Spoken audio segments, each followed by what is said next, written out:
Have you ever felt that sudden knot in your stomach when a friend announces a massive promotion?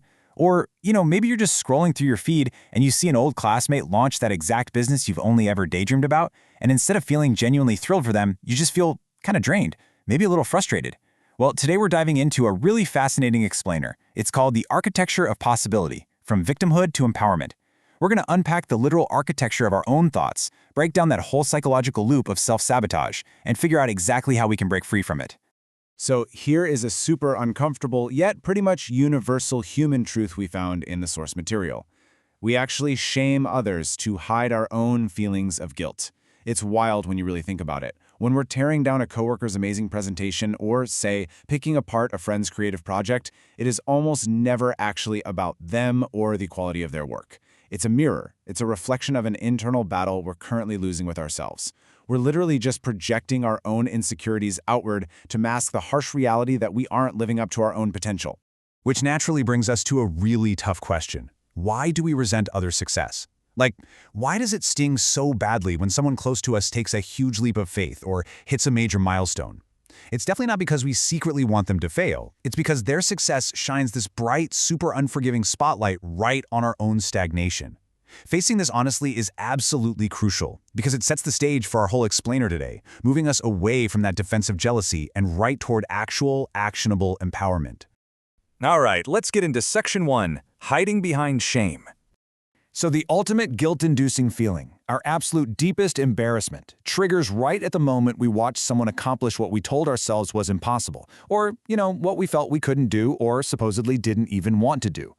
Over the years, we build up all these cozy little narratives to keep ourselves feeling safe. We tell ourselves, starting a business is way too risky, or getting in shape takes way too much time. But then a peer goes out and succeeds at those exact things, and boom, our alibi is totally destroyed. We can't say it can't be done anymore because they're standing right there, literally doing it.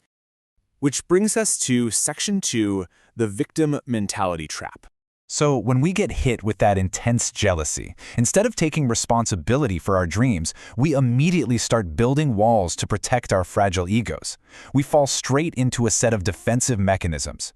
We'll complain about stopping factors like the economy or our lack of free time. We put the blame on others, maybe our bosses or our upbringing. We'll even shame others' achievements and dismiss their hard work, chalking it all up to them just being lucky. And the craziest one? We reject their life entirely. We claim we never actually wanted it anyway. We just pretend their mountain isn't worth climbing because we're too scared to take the first step. I know, it is a really tough pill to swallow. But generally speaking, it is so much easier to criticize and ignore others than to actually sit down and work on ourselves. It's the ultimate path of least resistance. Sitting on the couch and throwing stones, that requires absolutely 0 calories and 0 vulnerability. There's no risk of failure, no late nights of grinding. But taking that easy path comes with a completely devastating long-term cost to our own potential. Now let's look at Section 3, the habit of self-denial. If we let this victim mentality fester, it turns into a very mechanical downward spiral. Step 1, we feel guilty for not doing what we know we should.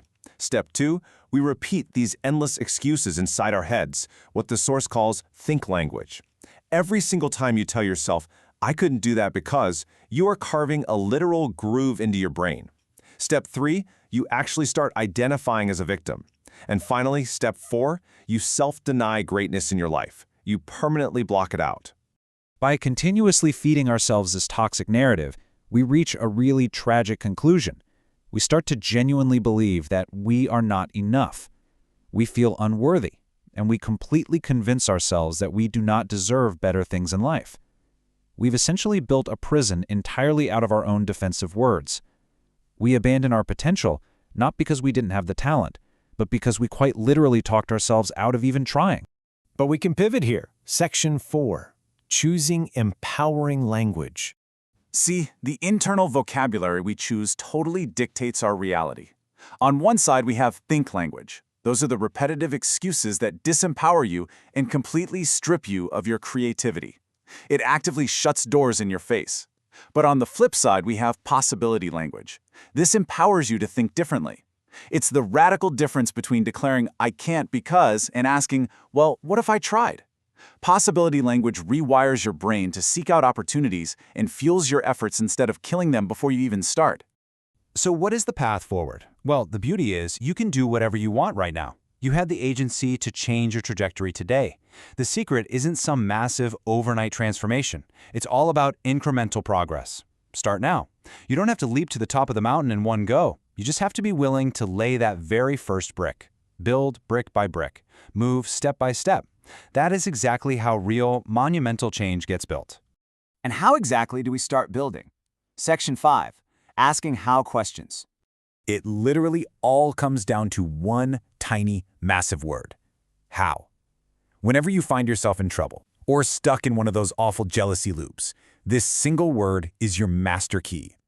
It instantly forces your brain out of that defensive, excuse-making mode and shoves it right into creative problem-solving. Saying "I can't" is a period. It just ends the sentence. But asking "How can I?" that is an open door to 1,000 different possibilities. Because, as the source points out, possibility language isn't just fluffy, toxic positivity. It's a relentless, continuous pursuit of solutions. The only way to truly think differently and continue with your efforts is by thinking in this possibility language. Keep asking questions. How can I start today? How can I overcome this one specific hurdle? How can I humble myself to learn the skill that person has instead of just resenting them for having it? Every roadblock just becomes a brand new how question waiting to be answered. So as we wrap up this explainer, I want to leave you with this to help you start building your own architecture of possibility today. Ask yourself right now, what is the one thing you've been telling yourself is impossible? And what is your very first how question to take just one tiny step toward it today? Remember, the power to shift from victimhood to true empowerment is literally in your vocabulary. Thanks for joining me on this explainer, and keep asking how.